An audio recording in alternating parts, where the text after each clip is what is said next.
ಸ್ನೇಹಿತರೆ ನಮಸ್ಕಾರ. ಬೆಳಗ್ಗೆದ್ದರೆ ಸಾಕು ನಾವೆಲ್ಲ ನಮ್ಮ ಸೃಷ್ಟಿಕರ್ತ ದೇವರನ್ನ ನೆನೆಸಿ ಕೈ ಮುಗಿದು ದಿನವನ್ನು ಪ್ರಾರಂಭಿಸ್ತೇವೆ. ಆದರೆ ಒಮ್ಮೆ ಕಲ್ಪನೆ ಮಾಡಿಕೊಳ್ಳಿ, ನಮ್ಮನ್ನು ಸೃಷ್ಟಿ ಮಾಡಿದ್ದು ದೇವರಲ್ಲ, ಬದಲಾಗಿ ಅನ್ಯ ಗ್ರಹದಲ್ಲಿ ವಾಸಿಸುವ ಜೀವಿಗಳು. ನಮ್ಮ ಗ್ಯಾಲಕ್ಸಿಯ ತುತ್ತ ತುದಿಯಲ್ಲಿ ಗ್ಸಾಂದ್ರಿಯಾ ಎಂಬ ಗ್ರಹ ಇದ್ದು, ಈ ಗ್ರಹದಲ್ಲಿ ಗ್ಸಾಂದ್ರಿಯನ್ಸ್ ಎಂಬ ಅತ್ಯಂತ ಮುಂದುವರೆದ ಜೀವಿಗಳು ನೆಲೆಸಿವೆ. ಈ ಗ್ಸಾಂದ್ರಿಯನ್ನರು ನಮ್ಮ ಕಲ್ಪನೆಗಳಿಗೂ ಮೀರಿದ ತಂತ್ರಜ್ಞಾನ ಹೊಂದಿದ್ದು, ಲಕ್ಷಾಂತರ ವರ್ಷಗಳಿಂದಲೇ ಭೂಮಿಯ ಮೇಲೆ ವಿವಿಧ ರೀತಿಯ ಜೀವಿಗಳನ್ನು ತಯಾರಿಸಿ ಕಳುಹಿಸುತ್ತಿದ್ದಾರೆ. ಗ್ಸಾಂದ್ರಿಯನ್ನರು ತಮ್ಮ ಗ್ರಹದಲ್ಲಿ ವಿಶಾಲವಾದ ಕಾರ್ಖಾನೆಗಳನ್ನು ಹೊಂದಿದ್ದು, ಅಲ್ಲಿ ಅವರು ಮಾನವರನ್ನ ಒಳಗೊಂಡಂತೆ ವಿವಿಧ ಜೀವಿಗಳನ್ನು ವಿನ್ಯಾಸಗೊಳಿಸುತ್ತಾರೆ. ನರ್ಸರಿ ಅಂತ ಕರೆಯಲ್ಪಡುವ ಈ ಕಾರ್ಖಾನೆಗಳಲ್ಲಿ ಸುಧಾರಿತ ಜೀವಿಕ ತಂತ್ರಜ್ಞಾನ ಮತ್ತು ಜೀವವನ್ನು ನೀಡುವ ರಕ್ತದ ಕೊಳವೆ ಪೈಪ್ಲೈನ್ಗಳು ಇವೆ. ಕಾರ್ಖಾನೆಗಳ ಒಳಗೆ ಮಾನವ ಭ್ರೂಣವನ್ನು ಬಯೋ ಅಸೆಂಬ್ಲಿ ಎಂಬ ಪ್ರಕ್ರಿಯೆ ಮೂಲಕ ರಚಿಸುತ್ತಾರೆ. ಗ್ಸಾಂದ್ರಿಯನ್ನರ ಬಳಿ ಜೆನೆಟಿಕ್ ಕೋಡ್ ಅನ್ನು ಪಾಸ್ವರ್ಡ್ ಇದ್ದು, ಮಾನವರನ್ನ ರಚಿಸಿದ ಮೇಲೆ ಆತ ಭೂಮಿಯ ಮೇಲೆ ಯಾವ ರೀತಿಯ ಗುಣಲಕ್ಷಣದವನಾಗಿರಬೇಕು ಅನ್ನೋದನ್ನು ಆಯ್ಕೆ ಮಾಡಿ ಪಾಸ್ವರ್ಡ್ ಇಡುತ್ತಾರೆ. ಇದರಿಂದಾಗಿ ನಾವು ಭೂಮಿಯ ಮೇಲೆ ವಿವಿಧ ರೀತಿಯ ಅಭಿಪ್ರಾಯಗಳನ್ನು ಹೊಂದಿರುವ ಮನುಷ್ಯರನ್ನ ಕಾಣಬಹುದು. ಹಾಗಾದರೆ ಬನ್ನಿ, ಗ್ಸಾಂದ್ರಿಯಾ ಎಂಬ ಗ್ರಹ ಎಷ್ಟು ವಿಶಾಲವಾದದ್ದು, ಅಲ್ಲಿ ಮಾನವನನ್ನ ತಯಾರಿಸಿದ ಮೇಲೆ ಭೂಮಿಗೆ ಯಾವ ರೀತಿಯಾಗಿ ಕಳುಹಿಸುತ್ತಾರೆ, ಗರ್ಭವತಿಯಾದ ಹೆಣ್ಣಿನ ಗರ್ಭಕೋಶದಲ್ಲಿ ಯಾವ ರೀತಿ ಸೇರಿಸ್ತಾರೆ, ಇವೆಲ್ಲವನ್ನ ತಿಳ್ಕೊಂಬರೋಣ. ಅದಕ್ಕಿಂತ ಮುಂಚೆ ನೀವು ನಮ್ಮ ಚಾನಲ್ಗೆ ಹೊಸಬರಾಗಿದ್ದರೆ ದಯವಿಟ್ಟು ಸಬ್ಸ್ಕ್ರೈಬ್ ಮಾಡಿ ಮತ್ತು ಪಕ್ಕದಲ್ಲಿ ಕಾಣುವ ಬೆಲ್ ಬಟನ್ನ ಪ್ರೆಸ್ ಮಾಡಿ. ಸ್ನೇಹಿತರೆ, ಭ್ರೂಣವನ್ನು ಅಭಿವೃದ್ಧಿಪಡಿಸಿದ ನಂತರ ಅವುಗಳನ್ನು ಕೃತಕ ಗರ್ಭಾಶಯಗಳಲ್ಲಿ ಇಡಲಾಗುತ್ತದೆ. ಅಲ್ಲಿ ಅವುಗಳಿಗೆ ಗ್ಸಾಂದ್ರಿಯನ್ನರು ನೆನಪುಗಳು, ಕೌಶಲ್ಯಗಳು, ಅನುಭವಗಳನ್ನು ಮಾನವನ ಮನಸ್ಸಿನಲ್ಲಿ ಅಳವಡಿಸುತ್ತಾರೆ. ಅವರ ವ್ಯಕ್ತಿತ್ವ ಮತ್ತು ಭವಿಷ್ಯವನ್ನು ರೂಪಿಸುತ್ತಾರೆ. ಭ್ರೂಣಗಳು ಪೂರ್ಣಗೊಂಡ ನಂತರ ಮಾನವರನ್ನ ಸುಧಾರಿತ ವಾರ್ಮ್ ಹೋಲ್ಗಳ ಮೂಲಕ ಭೂಮಿಗೆ ಸಾಗಿಸಲಾಗುತ್ತದೆ.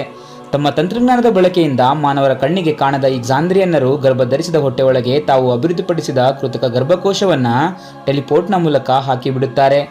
ಮುಂದೆ ನಾವೆಲ್ಲ ನಮ್ಮ ನಿಜವಾದ ಸೃಷ್ಟಿಕರ್ತರ ಅರಿವಿಲ್ಲದೆ ನಮ್ಮ ಜೀವನವನ್ನು ನಡೆಸುತ್ತೇವೆ.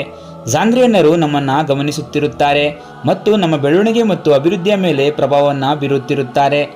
ಮಾನವರು ಭೂಮಿಯ ಮೇಲೆ ಪ್ರವರ್ಧಮಾನಕ್ಕೆ ಬಂದಂತೆ ಗ್ಸಾಂದ್ರಿಯನ್ನರು ಹೊಸ ಬ್ಯಾಚ್ಗಳನ್ನು ತಯಾರಿಸಲು ಪ್ರಾರಂಭಿಸುತ್ತಾರೆ. ಯುಗಗಳು ಕಳೆದಂತೆ ಮಾನವೀಯತೆಯು ವಿಕಾಸಗೊಳ್ಳುತ್ತಾ ವಿಜ್ಞಾನ ಮತ್ತು ತಂತ್ರಜ್ಞಾನದಲ್ಲಿ ಮಹತ್ತರವಾದ ಪ್ರತಿಭೆಯನ್ನು ಸಾಧಿಸ್ತಾ ಇದೆ. ಇದನ್ನು ಗ್ಸಾಂದ್ರಿಯನ್ನರು ಆಸಕ್ತಿಯಿಂದ ನೋಡುತ್ತಿದ್ದು, ಇದರಿಂದಾಗಿ ಮುಂದೊಂದು ದಿನ ಮಾನವ ತಮ್ಮ ಬಗ್ಗೆ ತಿಳಿದುಕೊಂಡು ಬಿಡ್ತಾನೆ ಅನ್ನೋ ಭಯದಿಂದ ಮಾನವನ ವ್ಯಕ್ತಿತ್ವದ ಪಾಸ್ವರ್ಡ್ ಅನ್ನು ಬದಲಾಯಿಸಲು ಭೂಮಿಗೆ UFOಗಳ ಮೂಲಕ ಬರ್ತಾ ಇದ್ದಾರೆ ಅನ್ನೋ ಶಂಕೆ ಮೂಡಿ ಬರ್ತಾ ಇದೆ. ಇದಕ್ಕೆ ಪುಷ್ಟಿ ನೀಡುವಂತೆ ಡಾಕ್ಟರ್ ಸೋಫಿಯಾ ಎಂಬ ವಿಜ್ಞಾನಿ ಮಾನವನ ದೇಹದ ಜಿನೋಮ್ನಲ್ಲಿ ವಿಚಿತ್ರವಾದ ಅಸಂಗತೆಯನ್ನು ಕಂಡುಹಿಡಿದಿದ್ದಾರೆ. ಇವರ ಪ್ರಕಾರ ಮಾನವನ ದೇಹವನ್ನು ಒಂದು ನಿರ್ದಿಷ್ಟ ಪ್ರದೇಶದಲ್ಲಿ ವ್ಯವಸ್ಥಿತವಾಗಿ ರಚಿಸಲಾಗಿದೆ, ಹಾಗೆ ಇದರ ಮೇಲೆ ರಚಿಸಿದವರ ಹಿಡಿತವೂ ಕೂಡ ಇದೆ ಎಂದು ದೃಢಪಡಿಸಿದ್ದಾರೆ. ಗ್ಸಾಂದ್ರಿಯನ್ನರು ಮಾನವರನ್ನ ಯಾವ ಕಾರಣಕ್ಕೆ ಸೃಷ್ಟಿ ಮಾಡಿರಬಹುದು ಅನ್ನೋ ವಿಚಾರಕ್ಕೆ ಹಲವಾರು ಉತ್ತರಗಳು ಕೇಳಿಬರುತ್ತಿವೆ. ಗ್ಸಾಂದ್ರಿಯನ್ನರು ಪ್ರೀತಿ, ಸಹಾನುಭೂತಿ, ಸ್ನೇಹ ಇವುಗಳನ್ನು ಅನ್ವೇಷಿಸಲು ಸೃಷ್ಟಿಸಿರಬಹುದು. ಇಲ್ಲವಾದರೆ ನಮ್ಮನ್ನು ಭೂಮಿಯ ಮೇಲೆ ಬಿಟ್ಟು ನಮ್ಮನ್ನು ನೋಡಿ ಅವರೆಲ್ಲರೂ ಮನರಂಜನೆಯನ್ನು ತೆಗೆದುಕೊಳ್ಳುತ್ತಿರಬಹುದು ಎಂಬ ಅಭಿಪ್ರಾಯಗಳು ಕೇಳಿಬರುತ್ತಿವೆ. ಮಾನವರನ್ನ ಇಡಲು ಭೂಮಿಯನ್ನು ಆಯ್ಕೆ ಮಾಡಲು ಕೆಲವು ಕಾರಣಗಳಿವೆ. ಭೂಮಿಯ ತಿರುಳು ಮಾನವನ ಹೃದಯದೊಂದಿಗೆ ಪ್ರತಿಧ್ವನಿಸುತ್ತದೆ. ಭೂಮಿಯ ಅನನ್ಯವಾದ ಶಕ್ತಿ ಮಾನವನ ಪ್ರಜ್ಞೆಯ ಮೇಲೆ ಪ್ರಭಾವ ಬೀರುತ್ತದೆ ಮತ್ತು ಮಾನವನ ವಿಕಸನಕ್ಕೆ ಅನುಮತಿಸುತ್ತದೆ. ಇವರ ಅಂತಿಮ ಗುರಿ ಬ್ರಹ್ಮಾಂಡದ ತುದಿಯನ್ನು ಸ್ಪರ್ಶಿಸುವ ಜೀವಿಗಳನ್ನು ರಚಿಸುವುದಾಗಿರಬಹುದು. ಯುಗ ಯುಗಾಂತರಗಳಿಂದಲೂ ಮರೆಯಾಗಿರುವ ಅನೇಕ ರಹಸ್ಯಗಳನ್ನು ಅನ್ಲಾಕ್ ಮಾಡುವುದಾಗಿರಬಹುದು.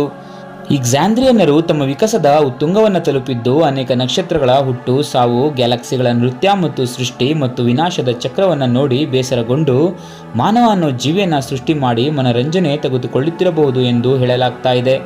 ಸ್ನೇಹಿತರೆ, ಇದಾಗಿತ್ತು ನನ್ನ ಕಲ್ಪನೆಯ ಒಂದು ಕತೆ. ಈ ವಿಡಿಯೋ ಬಗ್ಗೆ ನಿಮಗೇನು ಅನ್ನಿಸುತ್ತೋ ಕಮೆಂಟ್ ಮಾಡಿ. ಧನ್ಯವಾದಗಳು.